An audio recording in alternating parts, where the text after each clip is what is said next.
Can you help me? I need someone to help me. My 16-year-old daughter is she's a prostitute downtown, and we found her, and we had the police come try to help us get her out, but then the gang surrounded her with their guns, and the police got scared, and they left, and I don't know what to do. The gang has her, and they're gonna kill me and my family if we try to get her out, and I need your help. Can you help me? I'm Dr. Lois Lee, the founder and the president of Children of the Night. I hold a PhD in sociology and anthropology, and I'm a member of the California State Bar Association. In 1973, I authored a paper for the Pacific Sociological Association entitled The Pimp and His Game. It detailed 16 strategies pimps use to entice young women into prostitution and to maintain them in that role. At that time, the feminist movement was just gaining momentum, but women were largely excluded from the civil rights movement, and I wanted to know why. So I reviewed the civil rights literature, including the autobiography of Malcolm X, as told to Alex Haley, Man-Child of the Promised Land by Claude Brown, Pimp, The Story of My Life by Iceberg Slim, Soul on Ice by Eldridge Cleaver, and other activists who followed Elijah Muhammad, the leader of the Nation of Islam. In that literature, I found references to slavery. After the abolition of slavery, African American men were unable to obtain employment, so they created the game, 16 strategies of how to manipulate women for money. I learned those 16 strategies, and I have taught those strategies to local, state, federal, and international law enforcement. But most importantly, I've used those strategies to rescue, stabilize, and educate over 11,000 American children who've been victimized by prostitution right here in the United States. To validate my research, I asked police officers to take me on the streets to interview working prostitutes. I also interviewed activists and members of the prison parole program who attended my university, California State University, Dominguez Hills. The government has relied on my research and me as an expert witness in federal court for the prosecution of many pimps since 1984. My work has even been reviewed by the Supreme Court and survived scrutiny. This is The Pimp and His Game.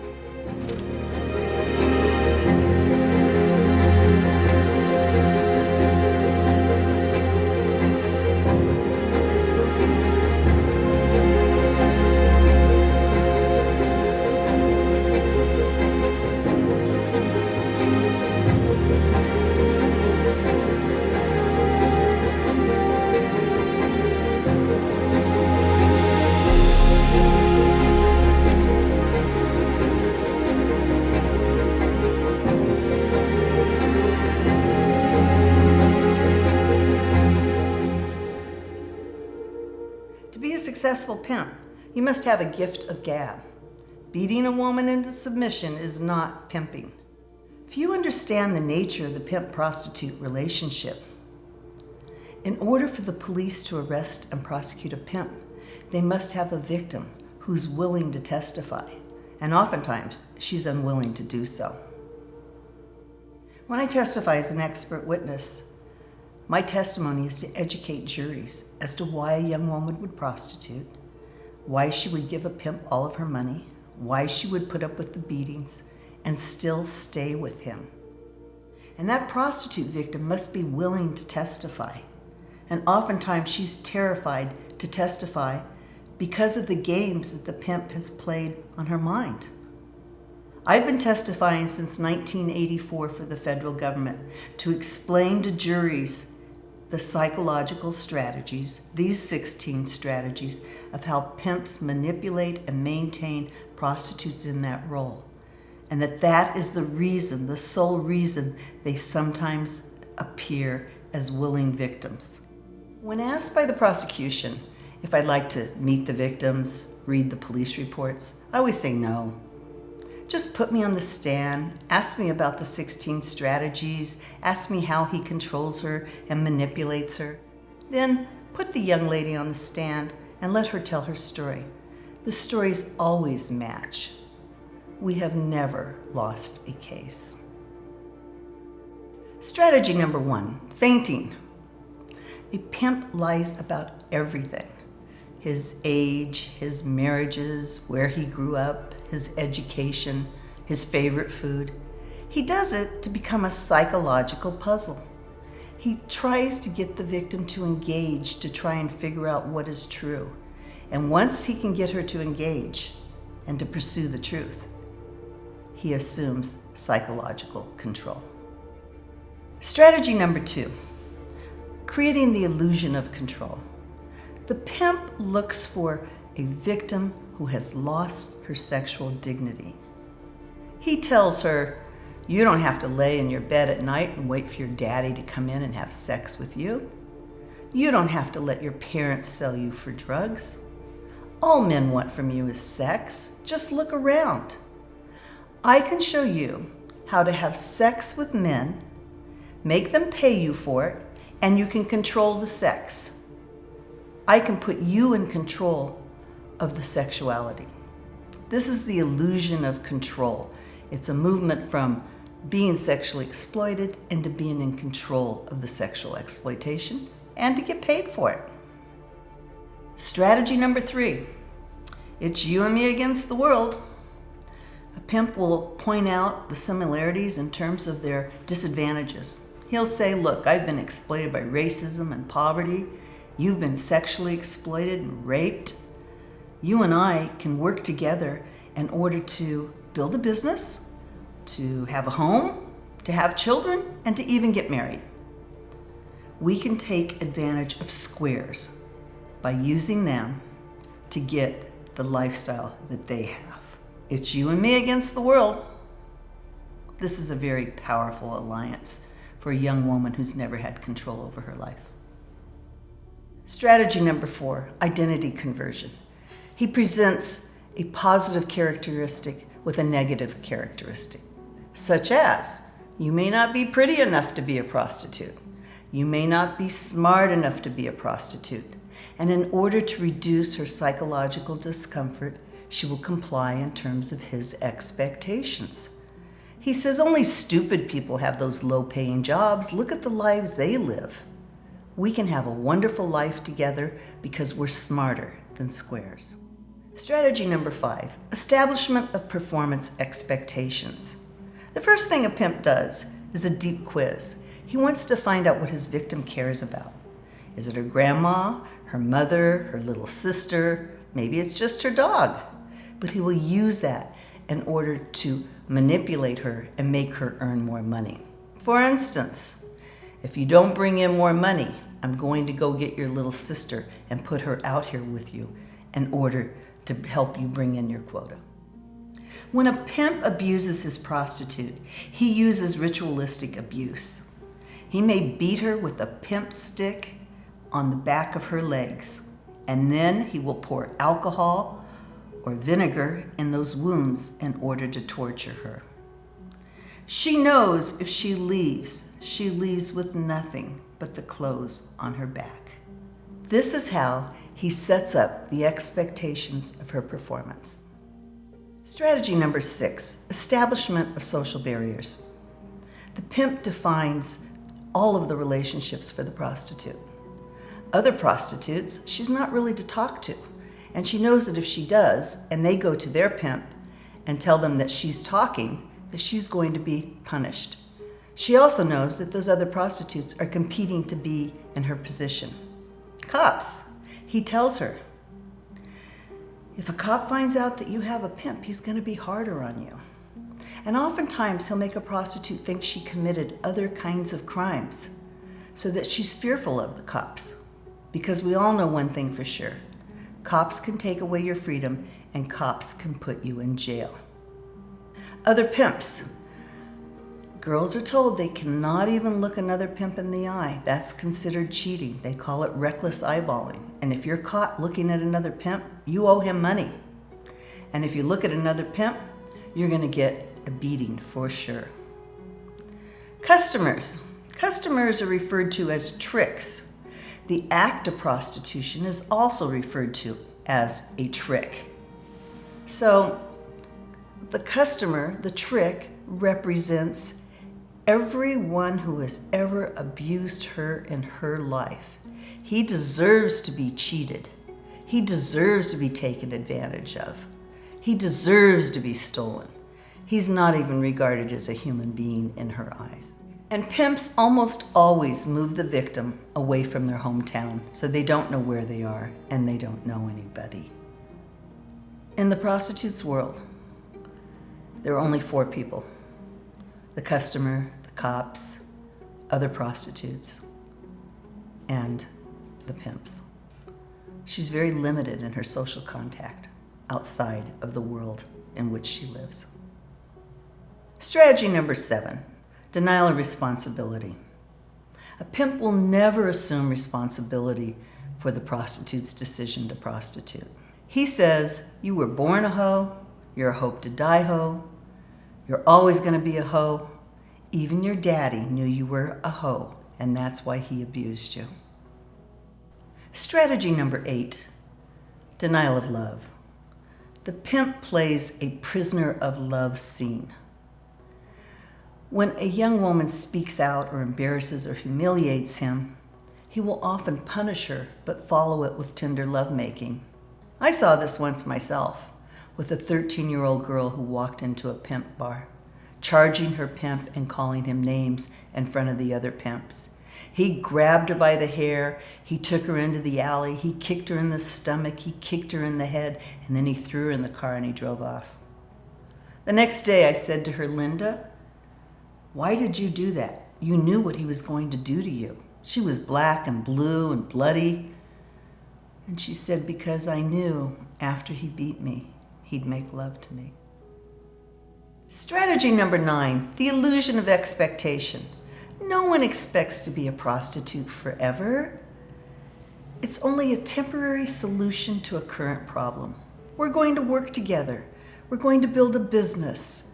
I'm going to take the money and invest it. We will buy a home. We will get married, and we will have children. Sometimes he'll even create stories about how he's been selling drugs on the side for the mafia. And someone stole his drugs, and now the mafia is going to kill him. And he loves her so much, but there's nothing he can do except he's going to have to leave for her safety. And she'll say, wait, there is something. I can help. And he will present another solution, criminal solution, in order to earn more money. Strategy number 10, deferred gratification. Our middle-class children are at the most risk for the pimp's ploys because he exploits the middle-class value of deferred gratification. If you put aside your needs, if you work hard, you will reap the rewards. When I asked young women where do they want to be in 5 years, they all said the same thing. They wanted to be married, they wanted to have babies, their husband would have a business, and they would have a home. They use unconventional means in order to obtain the traditional things that most young girls want. This is, again, another ploy of the pimps to entice young women into prostitution. Strategy number 11, manipulation of wealth and possessions. The pimp controls all of the money. If a prostitute's caught holding money back, she's going to be severely beaten. He only allows her to exercise control over one small thing that may have no pecuniary value, such as that little red dress. In recovery, a telephone call from a friend that says, hey, guess who's wearing your little red dress, can draw her back to the streets and back into the arms of her pimp faster than anything. Strategy number 12, degradation rituals. A pimp needs to degrade his prostitutes or his young recruits in order to maintain control. He may do this by forcing her to have sex with a lot of men in the same room, maybe even other pimps, and everyone watching and calling her names. He may force her to give him a bath, style his hair, put oil on his body with massage, and worship his body like it's godlike. And if he beats her, he's always going to give her a reason of why it's her fault, something that she did that caused him to beat her. This is how he degrades his prostitute. Strategy number 13, prating. Prating is the core of all pimping. It's where he pretends rejection in order to increase desire. She thinks there must be something wrong with me if he doesn't like me, and so she'll perform in terms of his expectations. That rejection gives him control. A pimp may even create jealousy by mailing money to himself, making her think it's from another prostitute who's after her position. And that kind of rejection will ensure the competition that she performs in terms of his expectations. Strategy 14, the crisscross technique. Pimps refer to this as putting someone in the middle. It's where he will typically flatter a woman who receives less attention than her friend. This ensures that they both compete in terms of his expectation, and it always works. Strategy 15, staged performances. A pimp may encounter a recruit who's not been sexually abused or had a loss of sexual dignity, so he has to do something else in order to engage her in prostitution. So he may say something like, "Look, I'll let you go if you go to this hotel room, meet this man, give him a pill. When he takes the pill and passes out, I'll be outside, I'll come in, and I'll help you steal his jewelry and his money, and then I'll let you go." So she does this. And when the pimp comes in and the man's laying on the floor, he says, "You stupid bitch. I told you to give him half the pill. Now you've killed him, and I'm going to have to give the police $20,000 in order to keep you out of jail or from even being executed." The pimp's friends come into the room. They help him carry the body out, put the body in the trunk, and she goes on to prostitute to pay him back the $20,000. What she doesn't know is the man in the trunk, the man she thinks she killed, is just another actor of part of the pimp's friends. Years and years and years after recovery, no matter how successful the young woman becomes, it is easier for her to believe that she killed someone and had to give the pimp the $20,000 in order to pay off the police than to face the fact that she may have been fooled. Pimps also will torture a prostitute in the presence of other prostitutes. He may cut her between the legs and let her bleed and leave her bleeding. The other prostitutes leave with the pimp, and later he tells her she's dead, and they believe that they are implicated in the murder of another prostitute, which prevents them from talking to the police. When police ask me about these cases, I tell them this is just another one of the staged performances of the pimp. They will never find a body, and most of the time they don't. Catchers are low-level pimps. They often will kidnap a girl, put her in a motel room in the back of a motel, and charge people $15 for 15 minutes to do whatever they want. And after a week or so, a pimp, a more sophisticated pimp, will come in, kick in the door, say, "What's going on here? Honey, you need a man to take care of you. No one's ever going to treat you like this again." He takes her out of the hotel room. He gets her medical treatment. He takes her to his home. And then she's his prostitute. Staged performances are very, very powerful. They create a belief in the victim of prostitution that she's committed more serious kinds of crimes, which makes her more fearful of the police, isolating her, and afraid of where to turn for help. Strategy 16, organization and manipulation of the stable. A pimp who has more prostitutes always has something known as a bottom bitch. She's the one who gets special privileges. She gets to sit in the front seat of the car. She gets to sit next to him at dinner. She may get to stay with him in the hotel room. All of the other prostitutes compete for her position. The other prostitutes are kept in teams, and those teams compete against each other to earn the most money. He also creates competition within the teams. A fat girl with a skinny girl, an old girl with a young girl, whatever the opposites are. And if you can throw a lesbian in there, that works too. The pimp ensures that the teams compete and that the women within the teams compete, and all of them compete in terms of his expectations. The pimp tells his prostitutes, each one, why he loves her the most, with a different reason. I love you the most because you're the most beautiful. I love you the most because you're the smartest. I love you the most because you're the most loyal.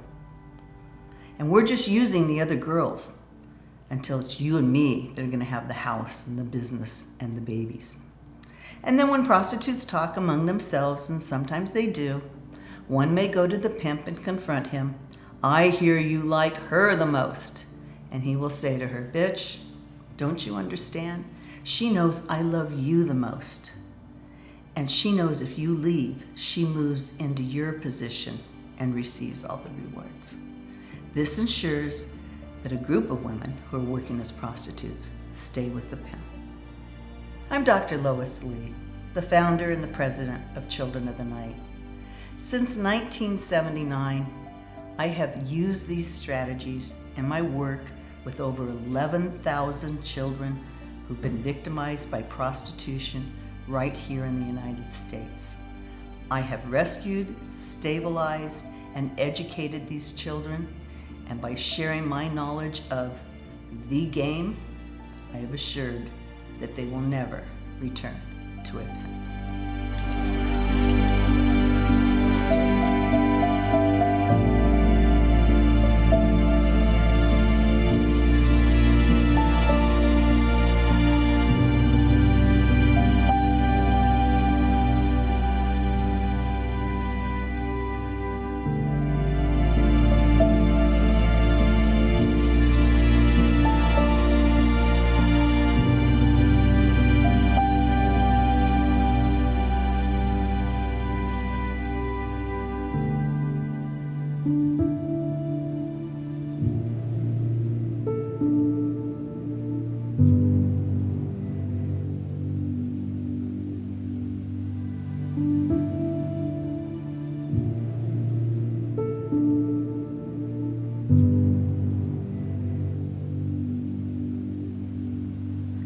I know from which I speak.